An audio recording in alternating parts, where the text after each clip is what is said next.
C'est la grande conférence que le monde attendait.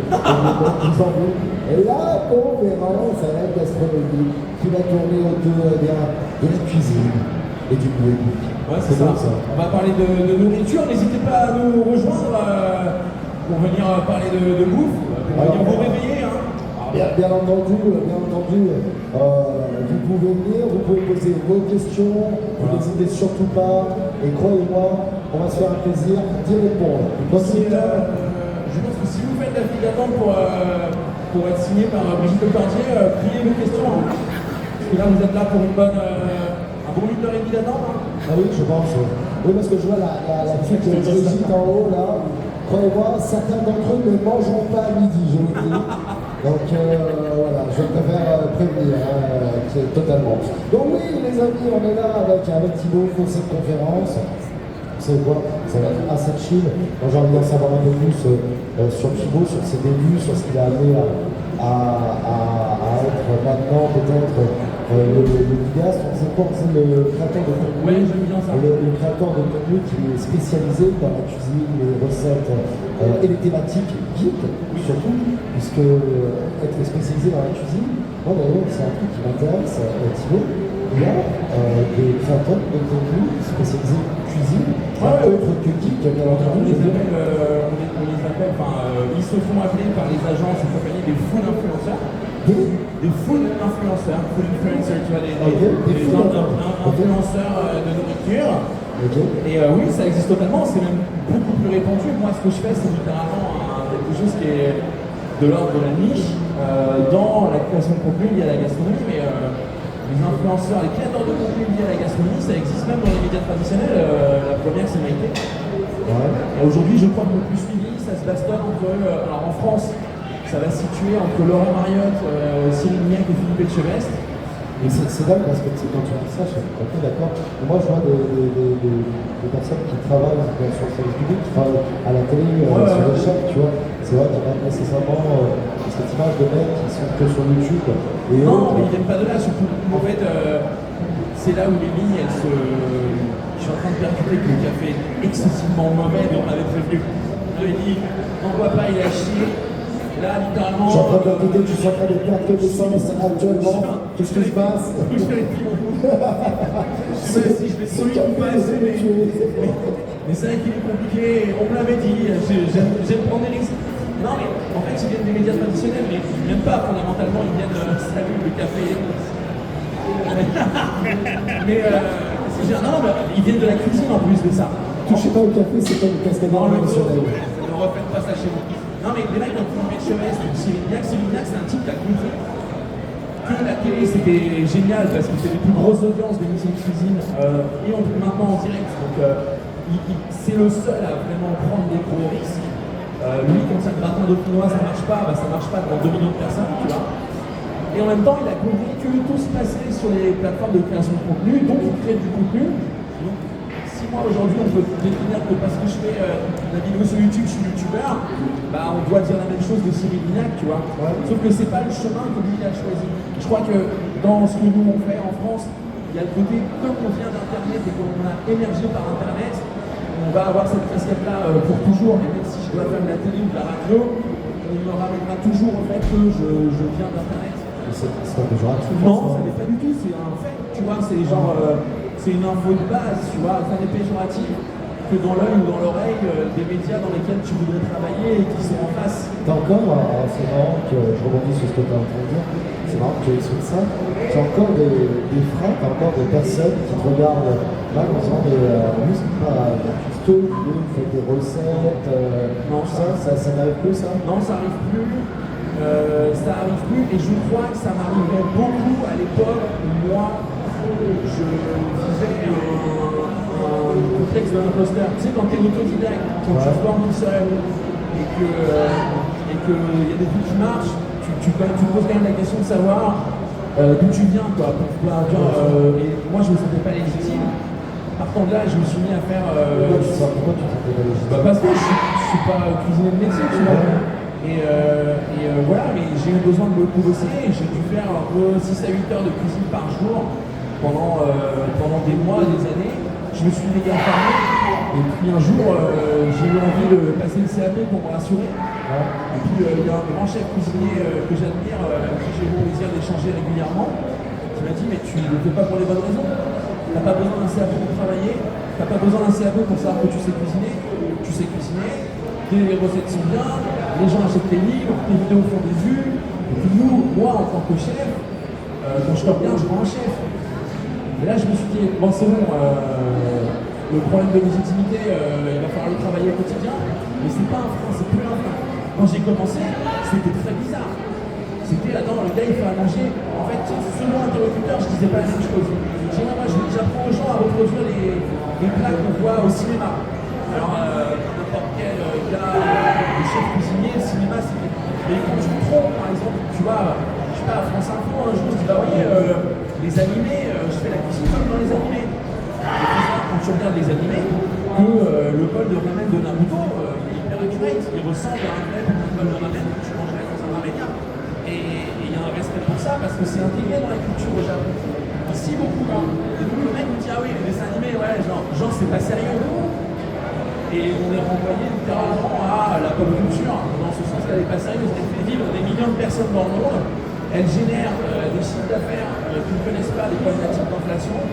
Mais parce que c'est du divertissement, c'est pas fait sérieusement. Parce que c'est pas sérieux, c'est pas fait sérieusement. Ça, j'ai plus le. Oh, mais vous êtes tellement adorable! Vous êtes tellement adorable! Voilà. Je me plaignais. Ce cappuccino à la fantastique. Je me plaignais pour faire une vague. Il est exceptionnel. Ouais, merci. Aldo, merci pour ton café. Non, je vais pas faire le chien, je vais le. Alors, verdict. C'est bon. Ça va, c'est bon, il reprend les couleurs, Non, mais tu vois, c'est. Non, je vis plus ça. Et puis surtout, ça ne m'atteint plus. Et je crois que je le vis. C'est bizarre, mais je crois que je le vivais plus quand je le laissais m'atteindre. Maintenant, tu vois, je fais au moins 2 vidéos par semaine, plus une vidéo sur YouTube, plus 2 à 4 heures de direct. Toutes les semaines. Je cuisine plus que la majeure partie des gens qui pouvaient m'écouter à une époque. Et surtout, je me forme, je voyage, j'apprends. Toi, Thibaut, tu as des locaux pour tes émissions, stream, vidéos enregistrées, des nombreux invités qui viennent, tout ça. Tu as des restaurants, toi aussi, tu as un restaurant, toi aussi. Non. Est-ce que c'est à la règle, est-ce que c'est pas une finalité parce que ça va pas péjoratif, mais est-ce que c'est pas justement j'ai envie de te dire la suite normale? Alors, c'est un peu le. Moi, j'ai pas de restaurant. J'ai quitté Paris. Ah, mais non, j'allais dire que je vais leur mettre un taquet, mais c'est vraisemblablement des enfants avec des ceintures de judo. Quoi. Ouais, Ils vont me casser la gueule. Quoi. Je crois qu'ils vont te démonter la bouche. Qui est la race, quoi. Si tu veux pas perdre, Ok, pète des planches, la gamine. Ok. et si tu veux pas perdre des genoux, c'est une prestation. Tout le moment, il me casse le type là. C'est clair. Ah non, je l'ai vu, c'est très énervé, c'est ça. Voilà. Ah, la vieille rêve. Non, ouais, moi j'ai quitté Paris parce que je voulais plus y vivre. Je suis arrivé à Chartres et à Chartres, c'est pas loin d'ici.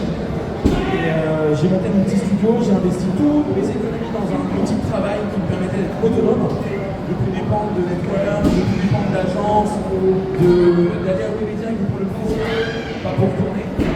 Et du coup, ouais, je suis tout d'abord revenu là-dessus. Les livres, on a toujours fait ça en équipe avec ma femme et avec mon photographe. La prod ne change pas. Pour l'instant, ça a l'air de vous plaire et on vous en remercie. On continue à se remettre en question, mais l'équipe est la même. La vidéo, j'ai staffé. J'ai salarié des freelances qui travaillaient avec moi et qui étaient en situation précaire. Moi, je suis sorti d'une situation précaire, je ne me voyais pas bosser avec des gens qui ne savaient pas comment ils allaient faire à la fin de mois. Donc, on a recruté ça. Et c'est vrai que la finalité de mon projet, c'est d'être capable de le proposer au public un lieu de restauration. On l'a fait il y a des années. Moi j'ai commencé avant YouTube, je cuisinais sur les conventions comme ça. Tu vois, Ross Martin, à une époque, je cuisinais pour lui. C'est un peu ça le truc. À Paris Comics Expo, on a monté toute la restauration. C'est quelque chose que je sais faire. Tu vois, on a monté les food trucks, on a filé à bouffer à 25 000 personnes. Moi j'ai fait 5 000 burgers par jour une fois. avec l'équipe. Donc c'est une finalité. Aujourd'hui, moi j'ai envie de le faire bien, j'ai envie de le faire correctement. Et j'avoue que j'adore passer du temps avec Philippe Etchebest, mais mon objectif c'est pas de finir un cauchemar en cuisine, tu vois. Et ouais, non, ce serait dommage. Merci chef d'être là, hein, ta gueule. T'aurais pu m'appeler sur le 06 sur le restaurant. Pourquoi t'appelles pas quand tu veux qu'on se voit? Ah, ça me paraît facile. J'ai chié dans le frigo. Non. Et j'ai envie, je sais ce que c'est pour accompagner beaucoup de restaurateurs dans leur façon d'art, dans leur projet et compagnie. J'ai envie de le faire pour moi, mais aujourd'hui, il faut choisir. Tu vois, si demain je vais dans un restaurant, je vais avoir envie, parce que ça nécessite ça, de faire que ça. Et donc ça veut dire être capable de baisser la voilure sur la création de contenu. Et baisser la voilure sur la création de contenu, c'est pas jouer l'algo. Pas jouer l'algo, c'est aller pointer au Pôle emploi très vite. Hein.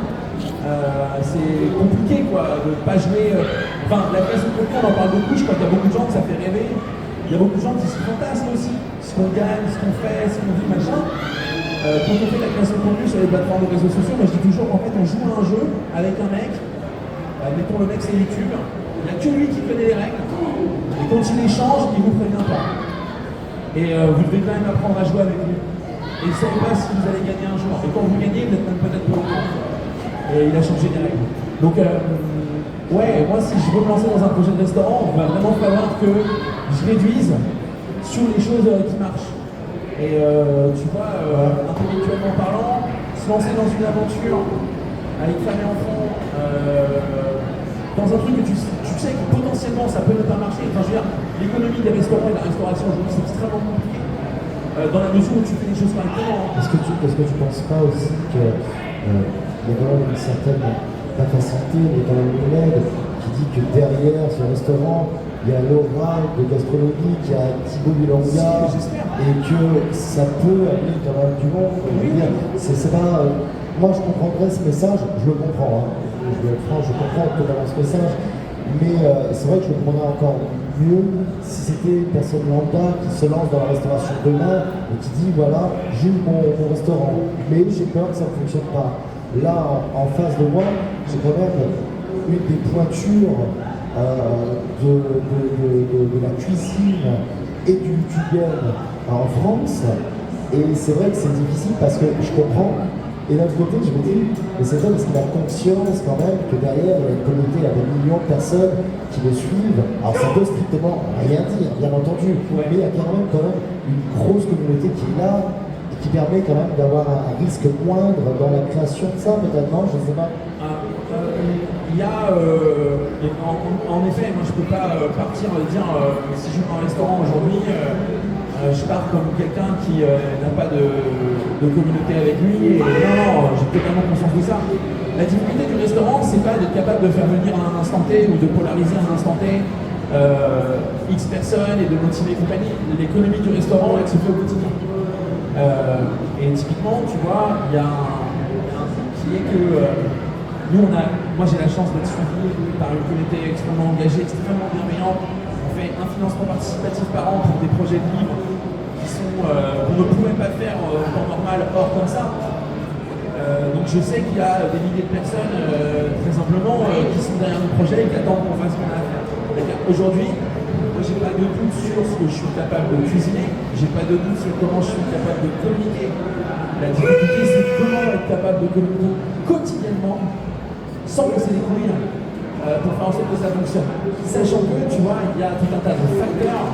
Tu vois, aujourd'hui, avec la contenu, la vidéo sur internet ou les livres, si demain mon équipe me lâche, Inch'Allah ne le fait pas, si demain mon équipe me lâche, en vrai, je sais faire. Je sais faire, j'ai pris mon métier, je sais faire. C'est plus confort de le faire avec entouré, c'est humainement plus intelligent, agréable et fabuleux de le faire avec des gens qu'on aime, mais je viens aussi de ça qui fait que quand j'ai commencé, j'étais tout seul. Donc c'est chiant, mais je sais le faire. Le restaurant, tu peux pas le faire seul. Et surtout, c'est un truc, tu craques. Moi, tu vois, je vais prendre un exemple, et c'est la même chose pour les chefs étoilés qui passent à la télé, qui sont connus et qui ouvrent un peu de restaurant. Tu sais, quand tu as quelqu'un comme Hélène Darroze, qui est élue meilleure femme chef du monde, 2 fois triplement étoilée Michelin, jury de Top Chef, elle est à la télé 3 mois par an, elle est dans les médias, elle est suivie, compagnie. Cette année, elle a fermé 2 restaurants. Alors, est-ce pas parce que c'est mauvais, hein, c'est parce que la cible ne correspond pas, elle ne trouve pas la cible, elle ne trouve pas la clientèle, peut-être ses prix sont trop élevés, peut-être ses charges sont loyers trop élevées. Il y a tout un tas de facteurs qui font que même les gens qui sont établis dans ce métier depuis 40 ans, qui font de la télé sur un niveau de tu vois, les audiences de Top Chef pulvérisent les audiences à moi si on doit faire la statistique. Et ben même cette personne-là, le truc, c'est que tu vois, quand je fais la classe, demain, si je peux arrêter de faire ce que je fais, moi, je fais autre chose, mais je n'ai pas de dette. Quand je vais me lancer dans un projet de restaurant, je vais être attendu. Ah oui, bien sûr. Et en dehors de ça, je vais m'endetter pour le faire. C'est normal, hein. Y a pas de... C'est le jeu, tu veux jouer, tu connais les règles, tu y vas. Mais ce sera un peu plus facile pour moi au départ. Mais la course, elle ne se gagne jamais au départ. On peut dire que c'est un projet. Voilà, c'est quelque chose qui est sur les rails, mais c'est quelque chose mais ça va avoir très intéressant pour toi. Ok. Moi, je voulais savoir un petit peu comment tu expliques le succès grandissant que tu as eu au fur et à mesure de ces années par rapport justement à la cuisine et autres. Tu disais, on a énormément de créateurs de contenu et autres qui fleurissent sur le réseau et autres par rapport à la cuisine. Mais c'est vrai qu'en France, encore une fois, c'est pas de rideau, tu vois. En France, quand on entend cuisine, quand on entend la culture, on entend gastronomie. Comment t'expliques un petit peu ce succès? Le succès, je l'explique de plusieurs manières. La première, c'est le cosmos infini. Je pense que les gens m'aiment parce que je suis fabuleux. Le 6e sens, le cosmos, tout ça. Non, en fait, je pense que moi je pense que j'ai une bonne idée. Je pense qu'on se donne les moyens et on est prêt à faire les sacrifices. Et on a été prêt à faire les sacrifices qu'on a fait pour que ça fonctionne. Et je pense qu'on est arrivé, mon équipe et moi, avec un projet qui ne prenait pas les gens comme nous pour des gens bons. Moi, quand j'ai eu envie de faire ça, ça n'existait pas. Ça n'existait pas publié par un grand éditeur dans une grande maison de livres de cuisine. Ça n'a jamais été fait par des grands photographes et par des directeurs artistiques avant que ça se fasse. Et je crois que la force de tout, au moment où ça s'est lancé, c'est que j'ai réussi à ramener autour de moi des gens passionnés, compétents, très installés, et les convaincre. Dire, tu vois, le gars qui fait les photos pour Alain Ducasse, quand tu lui dis j'ai ramené l'épée du Seigneur des Anneaux, et il faudrait que mettre un anneau là, c'est quoi la bagouille? La bagouille, c'est l'anneau unique. Tu vas lui mettre ton appareil photo, puis tu vas baisser d'un ton. Tu vois, mais c'était ça, c'était la bagarre, mais ils ont cru en moi, et voilà. Et au moment où moi je suis arrivé, tu as l'essor des émissions de télé-cuisine. Toutes les chaînes se sont dotées de leur émission MasterChef, Top Chef, qui sera le prochain grand pâtissier. Tout le monde parlait de bouffe. En France, on a un intérêt pour ça qui est connu. Pour la gastronomie, oui, bien sûr. Voilà. Et en parallèle de ça, la pop culture a commencé à entrer dans le quotidien des gens. C'est-à-dire que c'était plus un truc qu'on pointait du doigt. Moi, le mot, je n'aime pas seul faire le parce que ça veut tellement dire plein de choses pour plein de gens différents qu'au final, et puis on a connu cette époque un peu quand j'étais à Maderon, que je faisais du jeu de rôle et le soir il y avait la télé et puis il y a un reportage sur Antenne 2 qui dit que je vais vraisemblablement devenir psychotique et tuer mes copains. Pose cette manette, et moi je prends un peu les gens aussi. Tu vois, il y avait ce truc-là, on est sorti de ça et on est arrivé à tu vas au bureau, peu importe où tu travaillais, tu travailles en banque, tu travailles à Carrefour, tu travailles à la Poste, tu travailles où tu veux. Et à la machine à café, on parle du nouvel épisode de Game of Thrones, on parle de Walking Dead, t'as vu Lost, et puis les grands médias, TF1, M6, ont acheté des séries qui performaient comme Heroes et tout ça. Et moi je suis arrivé à la confluence de tout ça, avec un projet qui ne prenait pas la communauté de l'imaginaire pour des gens bons. Moi, quand j'ai amené mon projet chez HM, la première réunion, je suis tombé sur des gens bienveillants. Je me dis que ça existe déjà. Je leur ai dit, non, enfin, je comprends, j'achète tout. Le mec, il m'a dit, on a ça. Et tu sais, il m'a posé le premier livre de cuisine Star Wars que j'ai vu. C'est un petit livret, le papier est assez lourd, on peut facilement se torcher avec. Et il y avait des emporte-pièces en alu, mais là, c'est la tête de Yoda, mais si tu le serres un peu, c'est les couilles à Vador, tu vois. Ça n'a pas de sens. C'était mal fait, mais ils en vendaient plein. Et donc, peu importe que ce soit mal fait, comme ils en vendaient plein, ils avaient pour eux de se dire, Ah, on a raison, vraiment, on sait nous. Et je leur ai dit, mais rendez-vous compte que, en fait, moi, la démo du mec, c'était, tu vois, ça c'est un Wookie. Ouais. Et ça c'est un Wookie. Ouais. Si je mets une figurine de Wookie dans l'assiette du Wookie, là je leur dis, ça fait des Wookie. Exactement. Et tu vois, c'est ça qu'on nous vendait. Moi, j'avais pas envie de faire ça. J'avais envie de te dire comment on recrée le décor de la scène où le mec mange, comment on recrée le plat et comment on t'apprend à le faire à la maison. Et comment on le fait bien avec les vraies illustrations. Avec Ouais, toi, t'étais plus sur la pédagogie de la chose que. la vulgarisation, mais faire ça bien. Et moi, je veux bien vendre des livres à 20, 25 ou 30 balles. Je veux juste que quand tu l'achètes, tu te dises j'en ai pour mon argent. Et on s'est pas foutu de la gueule. Et le mec qui l'a écrit, c'est pas un marketeur qui a vu 2 épisodes et qui s'est dit oh putain, c'est fort. C'est un gars qui a bouffé tous les putains d'épisodes 10 fois depuis toute sa life et qui a décidé de le mettre dans un ouvrage, tu vois. Quelqu'un me posait la question, il me dit mais vous avez vraiment tout regardé? Là, je t'avoue que le dernier livre, j'ai dû aller voir des choses que je n'avais pas vues. Le dernier livre que j'ai sorti en octobre, c'est les recettes gothiques. Basiquement, c'est la cuisine dans Tim Burton, mais j'avais pas les droits. Tim Burton. Et d'ailleurs, tout Tim Burton. D'ailleurs, c'est une question qui est très intéressante. Voilà, tu m'appelles sur un sujet. J'appelle mon avocat, vas-y. Non, t'inquiète pas, ça va se faire très tendrement et tout, il n'y a pas de souci. Et je te laisse finir, justement. Non, mais tu vois, les livres, on les lit, les comics et les mangas, on les lit. Je vais au Cinoche et j'ai la chance par mon métier d'avoir accès aux avant-premières presse. Donc je vais pas au Grand Rex faire la teuf, j'y vais 6 semaines avant. Parce que si je vais au Grand Rex la veille, j'ai pas le temps de faire la vidéo ou d'écrire la recette. Donc j'essaie d'avoir accès au projet en avance pour savoir s'il y a du contenu. Les studios sont très contents de ne pas avoir à me payer, que je fasse du contenu pour eux. Et au final, c'est une place de client gagnant-gagnant, tu vois. Et voilà, on voit les films, on regarde les séries et on se prend la tête en se disant est-ce que ça c'est une référence anecdotique? Est-ce que ça vaut vraiment le coup en phase? À ce cas-là, c'est iconique, il faut le faire, tu vois. Et on le fait et on juge chaque recette, chaque livre. Moi j'ai la chance d'avoir fait 23 livres en 10 ans, uniquement parce que je pense qu'on est suivi, mais aussi parce qu'on se fout pas de la gueule. Ça, je pense que le succès, c'est un dé de vin bien lancé sur une bonne partie avec des bons joueurs. Tu parlais justement de thématiques, que ce soit cinéma, on parle de culture en général, cinéma, séries, animés, mangas et autres. Quand on fait des livres qui ont des thématiques Dragon Ball et autres, comment ça se passe justement en termes de droit? Qu'est-ce qu'il faut faire en amont? Comment ça se passe cette préparation justement de ces livres avec ces thématiques, ces licences très connues? La première préparation qu'il y a à faire, c'est la préparation psychologique. La seconde préparation, c'est quand même se préparer à s'ouvrir les veines tous les matins. Non, en fait, c'est très compliqué. Il y a plein de. Ça dépend toujours des licences. Disney, il y a eu beaucoup de facilité avec Disney parce que moi, je suis édité chez Hachette. Hachette, c'est l'éditeur historique de Disney depuis 80 ans. Il y a une politique des licenciés pour Disney qui est que quand vous avez la licence Disney, vous êtes prioritaire à proposer des projets.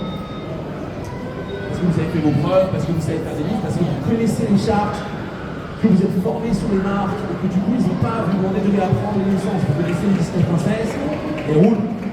Et en fait, après c'est aussi des gens qui.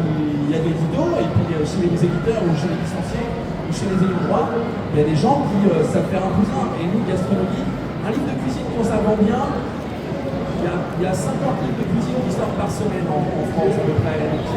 C'est extrêmement concurrentiel. Un livre de cuisine entre 6 et 10 000 ex sur une année, il a bien vendu. Nous, gastronomie, les gens ils m'ont fait un cadeau fabuleux, c'est qu'on a dû faire 20 000 ex en 6 semaines. Donc en fait, tout le métier est obligé d'en parler. Pourquoi? Parce que les statistiques de vente, il y avait 9 livres au-dessus de tous les grands chefs, au-dessus de, tu vois, c'était assez colossal. Et du coup, quand tu fais ça, et que tu vas avoir une licence en disant waouh, j'adorerais faire le livre Disney, il sait que tu vends, lui il sait que il vend, il regarde ton travail, il se dit putain c'est carré, vous pouvez faire ça avec moi, tu dis bah ouais, tu fais des essais, et là, les Américains ça va très vite, ils n'ont pas le temps en fait, ça va vite, tu bosses bien, si tu fais ce que tu dis, tu leur fais valider, ça va vite. le Japon. Et le livre de cuisine Dragon Ball officiel, c'est 5 ans de développement. Mais moi, en vrai, j'ai passé 6 mois dessus. Ça a passé 4 ans et demi au Japon. À être discuté par des mecs, parce qu'en plus de ça, il y a le monde n'est peut-être pas précis, mais il y a un racisme culturel qui fait que je ne suis pas japonais. Et donc fondamentalement, pour les mecs de la Toei au Japon, c'est dur de se dire que l'idée ne vient pas d'eux. Et Toriyama, t'as envoyé un message ou pas? Ouais, Akira, bien sûr. Ouais. Ouais, bien sûr, on a un SMS, je vais écouter si ça commence. Ok, d'accord. Voilà. Et non, mais en France, là où ça a pris du temps et on a eu l'occasion de serrer les dents, c'était un rêve de ouf. Ouais. Non, c'est qu'en fait, t'imagines. Je vais niquer si tu recommences, d'accord? C'est ma licence. J'ai lu ton livre, je vais te tabasser, bâtard. Non, en fait, la beauté du truc, c'est que ça a mis des années à avancer, et celui-là spécifiquement, quand ça s'est mis dans leur tête, quand ils se sont dit, ah, putain, mais c'est génial. Déjà, ils m'ont envoyé des mecs en se disant, on a vu les photos, on a vu les recettes, ah putain, mais c'est génial. Enfin, les accents japonais, mais je peux pas le faire, voilà, c'est génial, ça. Et ensuite, ils m'ont dit, si vous voulez la couverture, c'est nous qui la dessinons. Donc, t'as la team Toyotaro qui fait le manga, la Toei Animation qui fait l'animé, et leurs équipes créa, qui fait la couverture du livre. Donc là, t'as un pied dans la licence. T'avais déjà un pied dans la licence. Nous, là où on avait la pression spécifiquement sur ce livre, c'est qu'on est la deuxième équipe mondiale occidentale à travailler sur un projet Dragon Ball qui ne travaille pas pour la Shueisha, qui n'est pas japonais et compagnie. On avait une petite pression puisque la première équipe, c'est l'équipe qui a fait Dragon Ball Evolution. Ouais, voilà. Donc si tu veux, quand t'arrives en disant bonjour... C'est plus que de la pression, là. Ah bah là, le mec, il m'a regardé en mode, ouais, alors je vais commencer par non, et après on verra, d'accord? Non. Et je m'étais dit, voilà, fais ça. Et en fait, non, ils sont passionnés par la foot, ils aiment la France, ils savent qu'on est cohérents là-dessus, et on leur a fait un boulot propre, tu vois, et donc on a eu accès. Les 8 derniers mois, ils nous ont proposé de retravailler nos interchapitres, nos pages, avec des planches qui n'avaient jamais été publiées. Jamais. Donc tu te retrouves à recevoir des disques durs, avec des cellulos, avec des trucs, comment on s'en sert, quoi. Et là, tu tombes dans le panneau, tu t'en sers, et il faut les refaire valider. Alors que c'est eux qui t'ont dit pour aider, tu vois. Donc c'est comme ça que ça se passe. Mais basiquement, il y a une histoire de gros sous, mon éditeur fait un gros chèque, ensuite mon éditeur pleure pendant le moment où ça se fait, et dès que ça va à peu près, il a récupéré son lait, il vient me voir en me disant t'es vraiment un mec fabuleux. Et voilà, et moi en vrai, mon travail, c'est de respecter la licence, de faire mon métier, mais de respecter la communauté derrière, en général j'en fais partie. De respecter, quand tu fais Dragon Ball et qu'on te confie Dragon Ball, si tu fais pas ça bien, t'as un enfer infini. Pareil pour Disney, moi j'ai la chance de faire Disney, j'ai fait le livre de recettes, j'ai fait le livre de pâtisserie, peut-être il y a un nouveau livre qui sortirait mais je vous en ai pas parlé.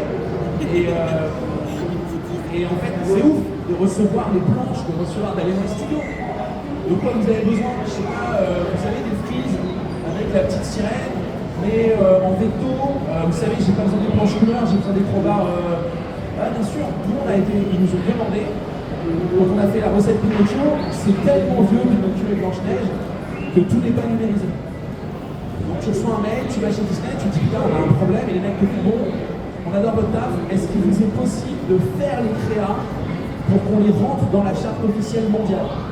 Et là tu te dis bah ouais c'est cool, on décide du Pinocchio là, on est en train de le faire, on est en train d'être Disney là. Et ouais c'est chouette, mais c'est pareil, c'est des années de boulot pour en arriver là, et après il faut tenir la système. Disney, donc tu parles Disney, Dragon Ball, tu fait énormément de thématiques, de licences, tout ça. Des licences que tu as vraiment dans le cœur, que tu n'as pas encore fait, que tu aimerais travailler dessus. Alors, il y a une licence qu'on n'a pas encore fait, qui est dans mon cœur, et on en parlera quand ce sera le moment, mais ça implique 9 personnes qui partent en trek pour aller jeter une bagnole dans un volcan, enfin c'est chiant. Ouais. Et voilà, et pour le reste, Zelda, il y a... Est-ce qu'il y a une marque en train d'éclair sur le front? Ça on l'a fait là, et on est en train de fabriquer le livre, c'est chouette. Mais ouais, non, Zelda c'était mon rêve de vie et on l'a fait. Zelda, c'est parce que c'est ton jeu de cœur. Ouais, mais on se demandait vraiment si on arrivait à le faire et on l'a fait et c'est ouf. Et non, il y a encore 2-3 trucs que j'ai pas fait. J'essaie toujours de passer par la voie officielle, il n'y a rien de plus gratifiant d'avoir ton nom à côté d'un très gros logo que tu as sur les posters depuis que tu es enfant. Et quand c'est pas possible, eh ben, on le fait quand même. Et ouais, non, ça arrive cette année. Continuez à être là. Hein. Moi j'ai un loyer à payer, c'est pas énorme. Mais faites des efforts. Non, mais on va essayer de poster, bien sûr. Thibaut, c'est pas que c'est la mode, mais je vois beaucoup de créateurs de contenu et autres qui se lancent dans les romans, qui se lancent dans la BD, ce genre de format. Toi, bien entendu, tu fais des livres de cuisine, mais est-ce que ce format-là, BD, manga, roman et autres, est-ce que c'est quelque chose qui pourrait t'intéresser? Est-ce que c'est quelque chose que l'on pourrait voir à l'avenir peut-être dans tes sorties? Oui, moi ça fait 6 ans que j'ai un projet de manga dans les tiroirs. On ne le fait pas parce que c'est compliqué pour moi d'être en accord avec moi-même là-dessus. Mais je fais du jeu de société, je fais du jeu de rôle, je fais des board games. Je n'essaie pas forcément d'utiliser la marque gastronomique pour tout pousser, parce que je pense qu'il faut faire les choses correctement. On a fait du jeu de rôle en boîte, ça s'appelle Apérol, ça a très bien marché pendant le confinement. On a fait Tsunami Island Battle Royale, qui est un jeu, un board game de Battle Royale qui a très bien marché aussi. Et puis ça c'est un truc. Et la BD, le manga et tout ça, ouais, je veux juste le faire avec les bonnes personnes au bon moment. Voilà. Mais oui, moi la cuisine, j'en ai marre depuis déjà quelques années, mais bon, ça. Non mais ça apporte du plaisir. Ah, je j'en ai plein de cul, ça. Bien, on fait un board game, ça m'intéresse. Allez, ça va. Monsieur Nel, s'il vous plaît, applaudissez gastronomie, qui va vous qui est avec nous. Pour cette petite demi-heure, je crois que elle s'appelle l'offre. Je crois qu'on avait vu ensemble et c'était une demi-heure en fait. J'ai tenté de te. C'est bon. Bettina, elle nous fait des signes de main. C'est pour ça que je suis il est en train de faire des fêtes et tout. Alors, merci à tous. Pour vous retrouver, Thibaut, on te retrouve sur le stand de Culture. Non, je suis là sur le stand dédicace à 14h30 jusqu'à 15h30. Et stand Cultura aussi ou pas? Le stand Cultura, ils ont les livres, si vous ne les avez pas, vous pouvez acheter là-bas. C'est très important. Est-ce qu'ils ont encore des livres? Ouais, ils se sont motivés. Ok. Ouais, ils ont été en chercher au magasin. Ok. Et ils sont adorables. Et vous n'avez même pas besoin. Vous pouvez y aller, bien sûr. Mais moi, je cite de 14h30 à 15h30 uniquement. Et sur l'espace, on aura les livres. Si vous n'en avez pas, vous pouvez trouver nos nouveautés sur l'espace. Et puis, bah voilà, en tout cas. Merci beaucoup. Merci à toi, merci à vous. Merci beaucoup. Et restez pour le dîner.